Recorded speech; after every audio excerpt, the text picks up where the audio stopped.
ልረጋጋ አልችልም። መጀመሪያ ተረጋጋና ታውራኝ። እኔ ለአንዴና ለመጨረሻ ጊዜ እኔ ከህይወቷም እስከ መጨረሻው ልወጣ እችላለሁ። ያረጋሽበት ቦታ ካለ አባቱን ፈልጊ ሂጂና በጊዜ ሄደሽ ፈልጊ።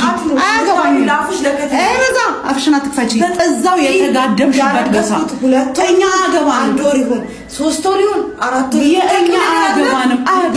እኔ አያገባኝም። ምክንያቱም ልጄ ከአንቺ ርቆ እንዳለ ብቻ ነው የማውቀው።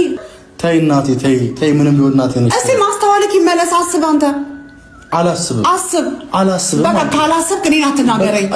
ጓዳ አስገብቼ እንደምገርፍሽ ሩም ስላለሽ ነው ጸጥ ያልኩሽ።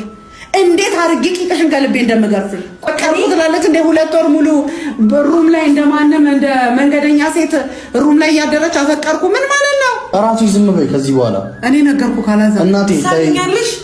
በጣም አበዛሽው። በጣም በዝቶብኛል።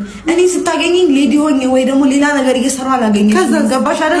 እንድትናገር ከኔ ጋር አትመላለስ። በቃ ሚስቴ እንድትናገር አልፈልግም። አንዳንቺ ልክስክስ አይደለም። ምን ያልከሰከስ አንቺ ልክስክስ አይደለም።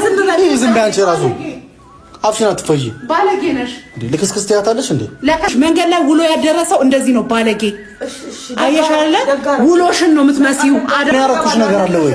አንተ ዝም በል ውጣልኝ። በቃ ውጣልኝ እያልኩ ለምን ገደል አትገቢም? በቃ እንኳን ነይ እንውጣ በእናትሽ። ጭራሽ እኔን ትመሽኛለሽ አንቺ። ለአንቺ ባሰብኩኝ ዝም በይ ራስሽ። ሲያስጠላ ይሄ ነው በቃ። አሞት ያለው ወንድ ልጅ ማግባት ትችያለሽ። ጨምላቃ። ሰላም እንዴት ናችሁ? ድና የተከበራችሁ ቤተሰቦች፣ እኔ ያለው እግዚአብሔር ይመስገን።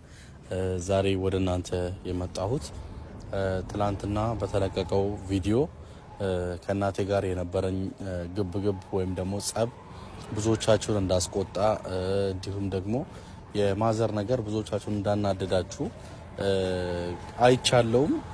እኔም ተናድጃለሁ።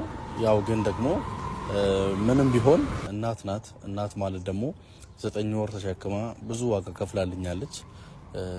ምንም የፈለገ ብታጠፋ እናት ናት። በእናት አይጨከንም። ምንም ማለት አልችልም። እኔ ራሴ እንደዛ በመናገሬ ያው ስሜታዊነት ይዞኝ ነው እንጂ እናቴንም በዛ ልክ መናገር ልክ ነው ብዬ አላስብም። ግን ደግሞ ከባለቤቴ ጋር ያላትን ግንኙነት እንዲስተካከል እፈልጋለሁ። እኔም ማለት እናንተ ብቻ አይደላችሁም። ይሄ ነገር በቃ በአጭር እንዲቋጭ ነገሮች እንዲቀሩ።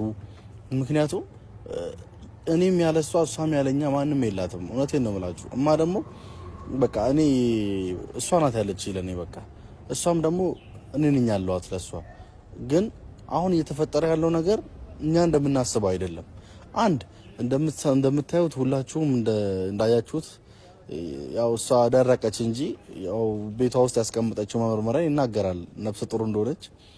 እና ደግሞ የሆነ ፊዚካሏ ራሱ ትንሽ አልተቀየረባችሁም ቤተሰቦች? የሆነ ስታዩት ምናምን ፊቷ የሆነ ብቻ አቋሟ ሁሉ ነገሯ የሆነ ብቻ ተቀይራብኛለች። እና እኔ ራሴ በቃ አሁን እርግጠኛ ሆኛለሁ ምንም አይነት የሕክምና መመርመሪያም የሐኪም ቤት ወረቀት ምንም ነገር አያስፈልገኝም።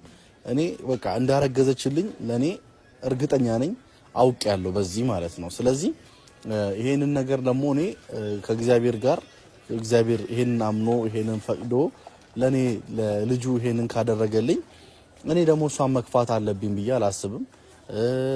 እሷንም መክፋት አልፈልግም። እንድትከፋብኝ አልፈልግም። ነገሮች እንዲበላሹ አልፈልግም። ሁልጊዜም ቢሆን በፍቅር ከኔ ጋር እንድትኖር ነው የምፈልገው። ምክንያቱም በውስጡ የያዘችው የኔን